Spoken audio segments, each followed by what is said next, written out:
Meaning, you don't have to worry about this fitna, this big one that you're referring to. إِنَّ بَيْنَكَ وَبَيْنَهَا بَابًا مُغْلَقًا.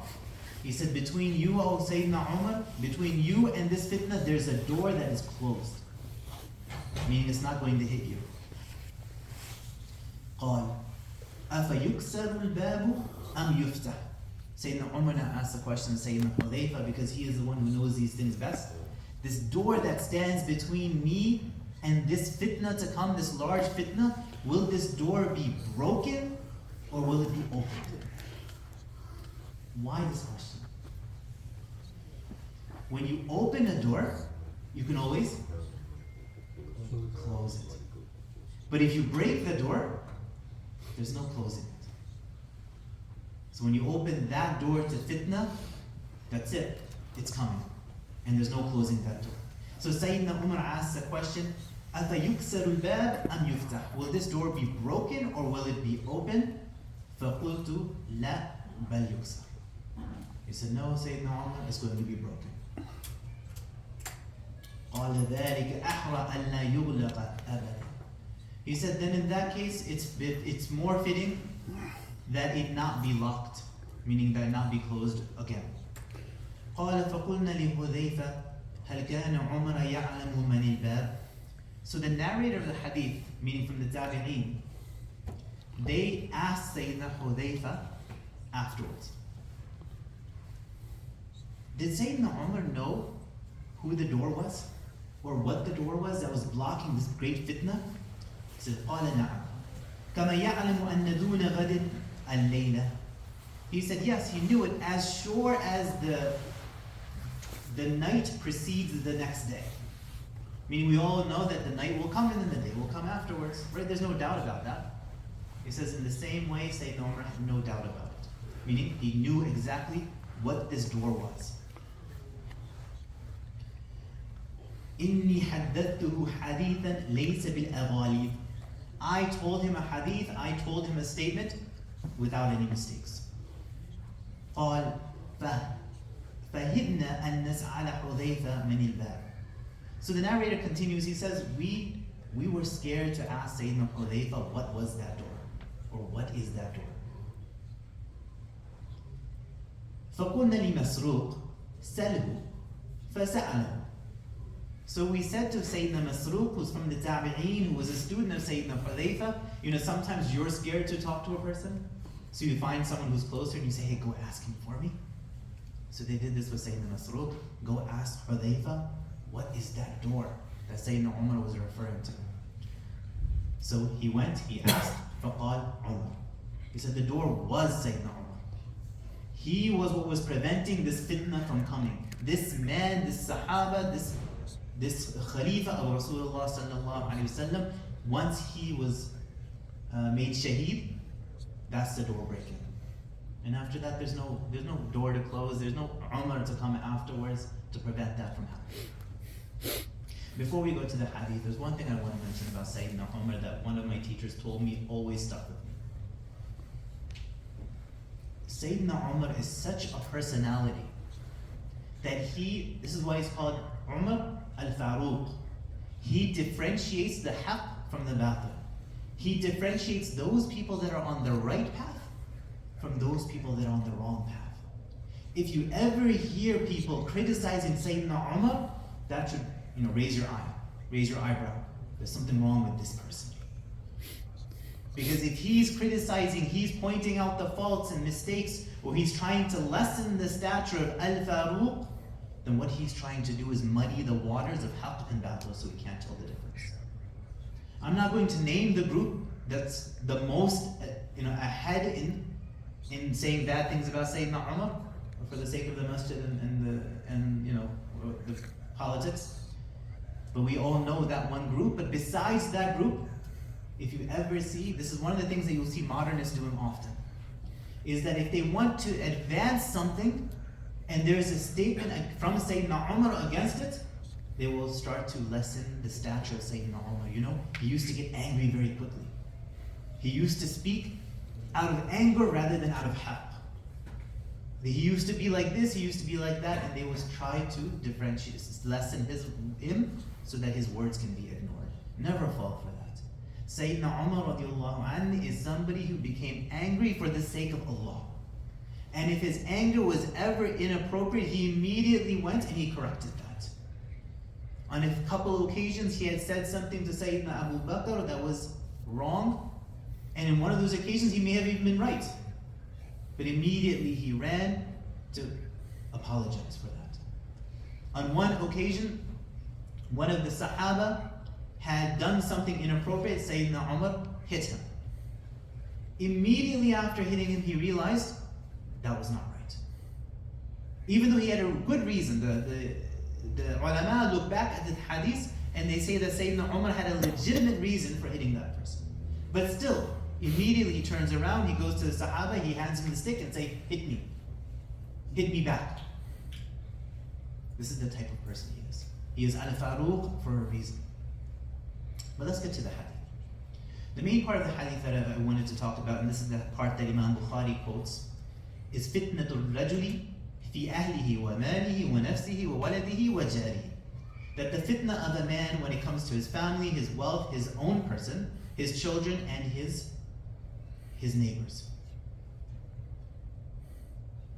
Fitna, it literally means a test. Ibtila, imtihan, it's a test. In its linguistic meaning, it can be good or it can be bad. Sometimes we are trialed and tested with good things, right? Sometimes you get a ni'mah from Allah subhanahu wa ta'ala. The trial is, will you be a shakir or will you not be?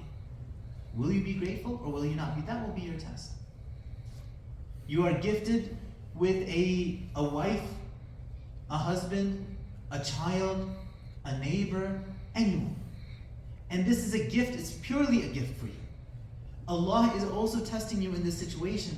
Will you treat this person well? Will you take care of them? Will you, when there is some difficulty, will you tolerate it?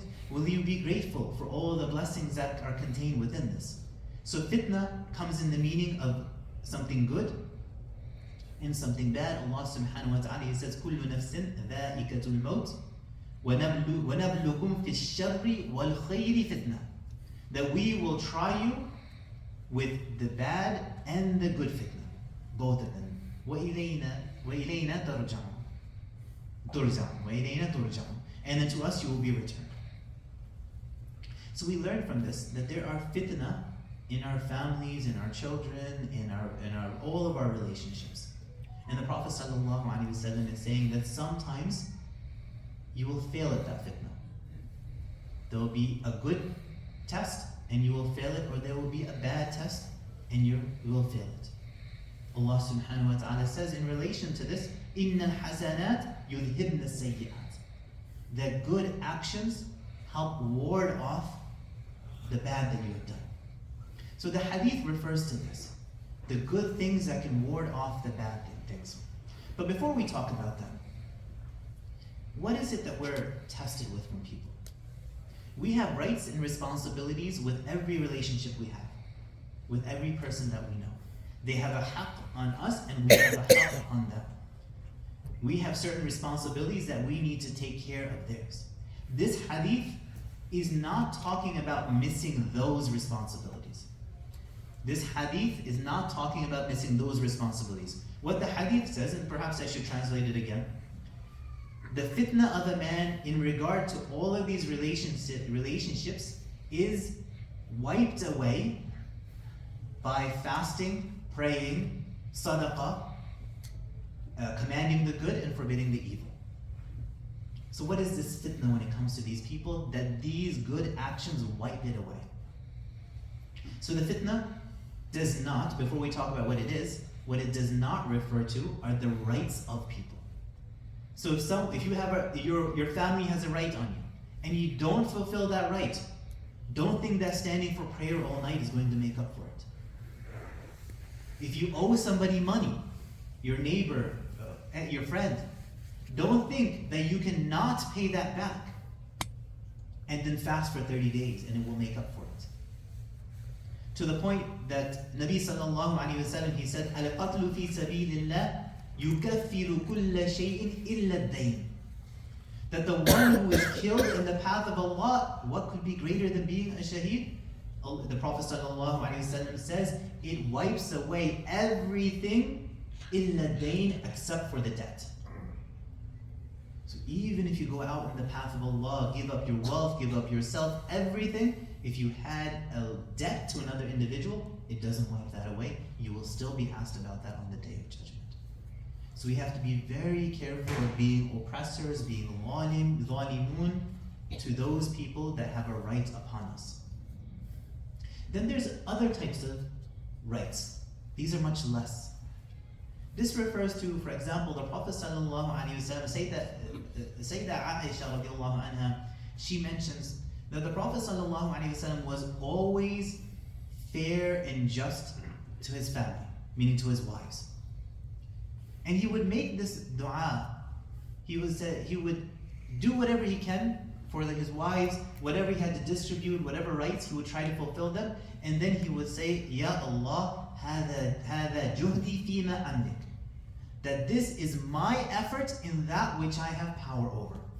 فلا تؤاخذني فيما لا أملك. So don't take me to task for those things that I can't control.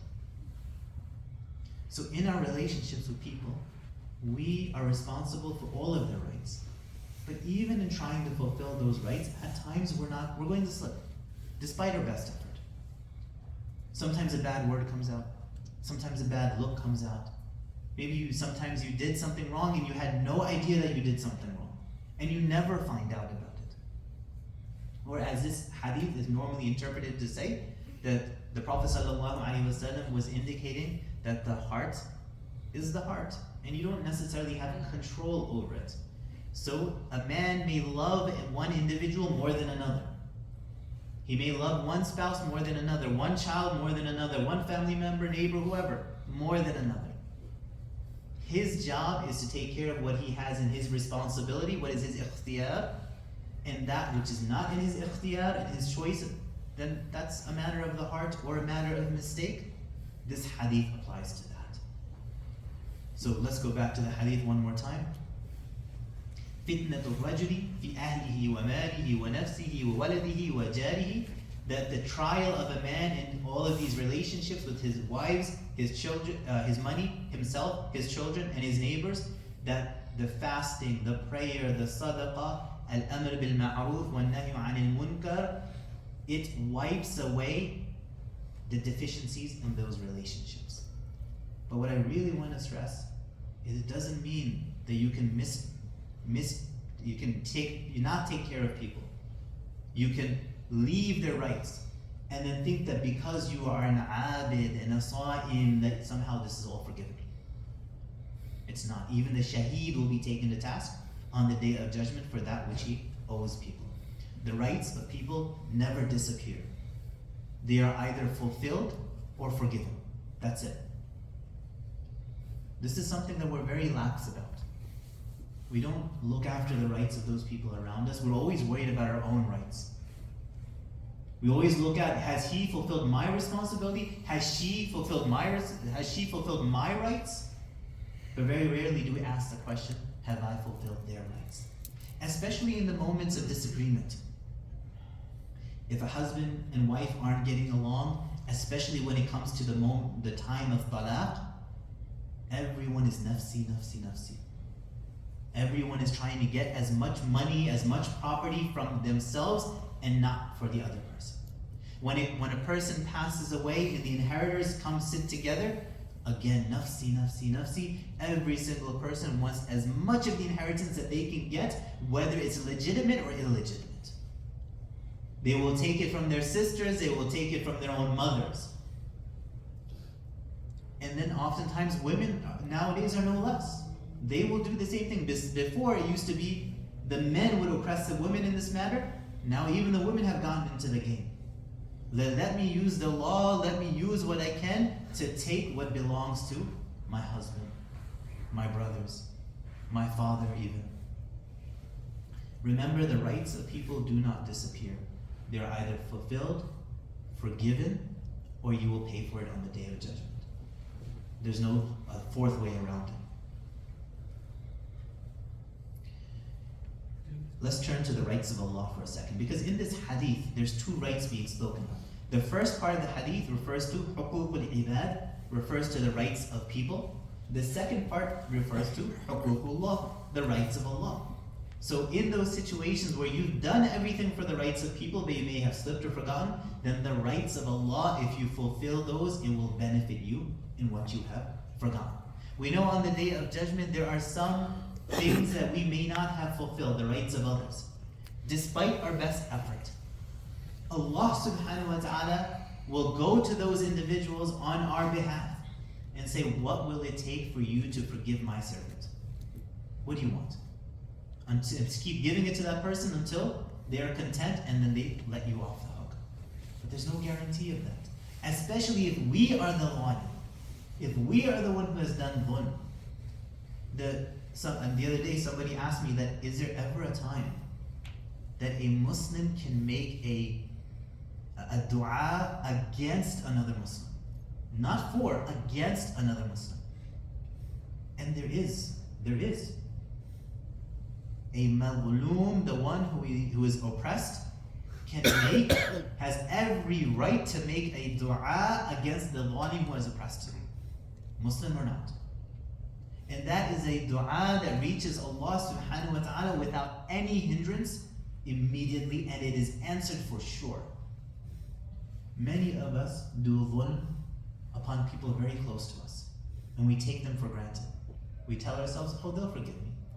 Or, I'm the father, I'm the husband, I'm the whoever in position, and I can do what I want. When Allah has not given you that right. So be careful that one of these people that you may have done dhulm to makes that dua against you. One of the most beautiful things that I saw in the madrasa is this habit that if a person did any dhulm to someone, including ghiba, well, immediately they will go and find that person and say, brother, forgive me. And the other one would say, what did you do? If I'm going to forgive you, you need to tell me what you did. No, just forgive me. Forgive me for everything. And sometimes they will, sometimes they say, no, you need to tell me. And now, what do? I don't want this on the day of judgment. I backbited you. What did you say? Think for a little bit, okay, I have to tell them what I said.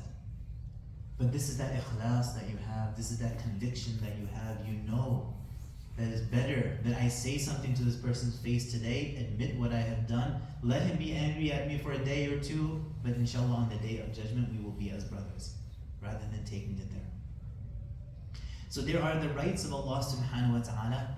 If we are prevented from fulfilling our fasting and our praying and our sadaqah, then this too is a fitna in this dunya. This too is a fitna in this dunya. So a person may not keep his prayer as well as he should. He may not fast in the way that he should. And then on the day of judgment, when he finds that he didn't fulfill the rights of others, he won't even have these things to back him up in those things. So it's very important that we take care of that as well. When you complete Allah's rights, then it becomes a way of expiating, a way of wiping away those personal responsibilities that you may have overlooked. And each of these rights, it prevents other things from taking place. What do I mean by that? The greatest of worship of your body, meaning the greatest ibadah of your body, is fasting and praying. Right? Allah subhanahu wa ta'ala, He says, وَاسْتَعِينُوا بِالصَّبْرِ وَالصَّلَاةِ وَإِنَّهَا لَكَبِيرَةٌ إِلَّا عَلَى الْخَاشِعِينَ. That seek help through patience and prayer, that indeed this is very difficult except for those people who fear Allah subhanahu wa ta'ala. So the one who fasts, the one who prays, it is a sign of his fear of Allah subhanahu wa ta'ala. And the one who truly fears, he will be the one to pray. So the one who gets in the habit of guarding his prayer, he will be one who fears Allah, and He will prevent him from falling into other sins of the body. In the same way, the one who takes care of his zakat, he's very careful about it. He will be very careful about where he spends his money in the haram as well. So good actions, what does Allah benefit from siyam, and salah, and zakat, and sadaqah. He doesn't benefit from this. But each of these actions have a multitude of benefits for us. As we're going through, we're seeing. Person who fasts, it protects him from eating haram. Right? The one who won't even eat during the day out of fear of Allah. We can't even imagine that such a person will eat haram on the days that he's permitted to eat. The one who prays for the sake of Allah, in fear of Allah, we can't imagine that he would use that same forehead, the same hands, the same knees, to what that he uses for his sujood, to go and do something in disobedience of Allah subhanahu wa ta'ala. And so this is the meaning of Inna salata tanha anil fahsha'i wal munkar. That indeed the prayer, it prevents fahsha, lewd behavior, inappropriate behavior, and munkar, all of the evils and vices and disobediences.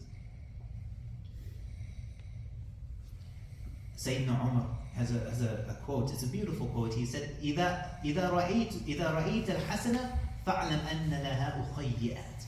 He said that if you see a good deed, then know that it has sisters. أُخَيِّئَات, sisters, means that it has other good deeds that come along with it.